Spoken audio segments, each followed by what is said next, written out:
If you didn't already know, this right here is an alligator gar, one of the largest fish on the entire planet. But despite them being giants with absolutely razor sharp teeth, for some reason you can legally keep them as a pet. So today I'm actually going to buy one of these gar, introduce him into my massive pond, and feed him tons of different food to see if he actually makes a good pet. So wish me luck, and let's get right into buying this gar. I started by looking online to buy these gar because there's so many different species you can actually buy, but it wasn't until I found out my local pet store had one where I had to drive down and check it out for myself. So that's exactly what we did. We're going to get a gar. When I got there, I soon realized this wasn't any normal gar. This was actually a tropical gar, and they are one of the rarest species you can buy. And although he was a little pricey at $200, this guy is going to grow up to 4 feet long and make a great addition to our giant pond. So without any hesitation, I got the guy over to help us get the gar out of the tank, and he even gave us a bucket to bring this guy home in. We got the gar all wrapped up, and then we checked out, and it was a little pricey, but I was so happy to actually get my first gar for our pond. And just like that, it was time to bring our gar home. There's currently a gar in between my legs, and we're gonna take this guy home and acclimate him to the pond. Right now, he's in this bucket with a plastic bag on top. He's massive. He's much bigger than I thought. Total came out to like 215 bucks. So not terrible. We arrived home with the gar, and it was finally time to get our first look at this guy outside of the pet store. So I took the plastic wrap off the bucket, and our little gar was curled up inside the bucket. He didn't really fit in there too well. I tried picking up the gar to get a better look, but this is by far the slimiest fish I've ever held. It was nearly impossible to hold it, and I didn't try it just once. I tried multiple times, but it was just too hard. So I just decided to put him back in the bucket and then get the bucket into the pond to acclimate him to the temperature. This is really important so the fish gets acclimated to the temperature of the water and doesn't get sick. And we're gonna leave him like this for a while just to make sure nothing happens. And then he can finally get moved into this giant home where he will live with all my other fish, including my giant red-tailed catfish. I also put a cover over the bucket so he doesn't try hopping out into the pond, because that would be really bad for him. He's in the pond. We're going to munch.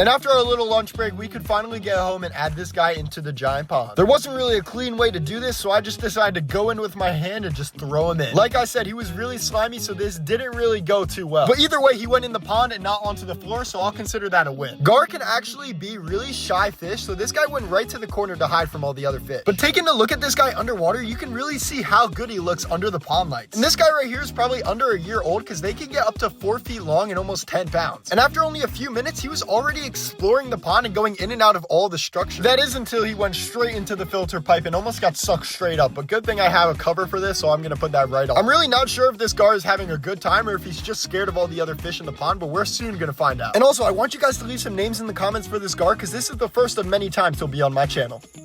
What do you think we should name him? I say we name him the Chill Guy. So coming to the end of day one, all of the fish have already checked out the new gar, and they all seem to be getting along with him pretty well. The only fish in here that could actually injure the gar or even eat the gar is our red-tailed catfish, and even he seemed to be pretty chill with the new guy in the pond. So then all that was left for me to do is let the gar sit in the pond overnight while he gets adjusted, and then in the morning we're gonna try and feed him a bunch of different foods.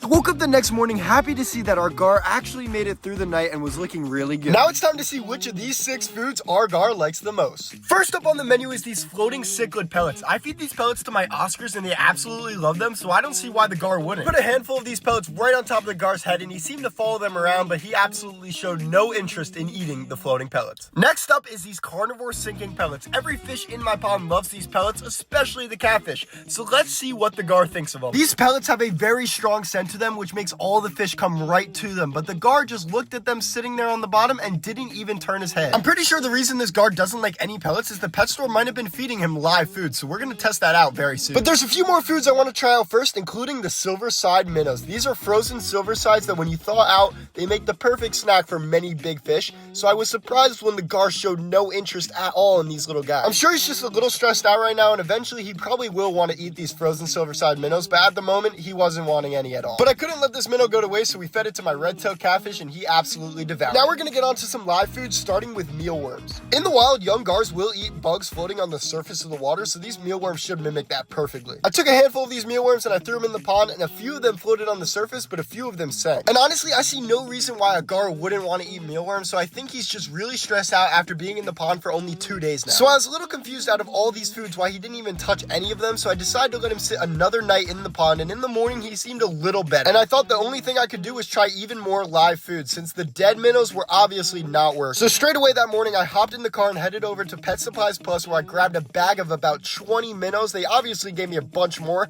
but these guys will swim around in the pond for days and allow him to do some actual hunting. So I got this cup of minnows right here. Let's add it into the pond. When I added them into the pond, the gar was actually hiding. I didn't even know where he was, so I wasn't sure if he was actually going to come out and start hunting them, but he actually did, and he started looking around. These got him absolutely fired up. He was actively hunting, but since the minnows were all really fast and he was still getting adjusted to the layout of the pond, he didn't seem to actually track one down by itself. And I was only filming with the GoPro for about 2 to 3 minutes, but later that day I came in and I saw him really hunting them, and I even saw him get one of the minnows. So I'm gonna try and get it on camera when I actually feed him some live bluegill, but as for the minnows, I would consider that a success.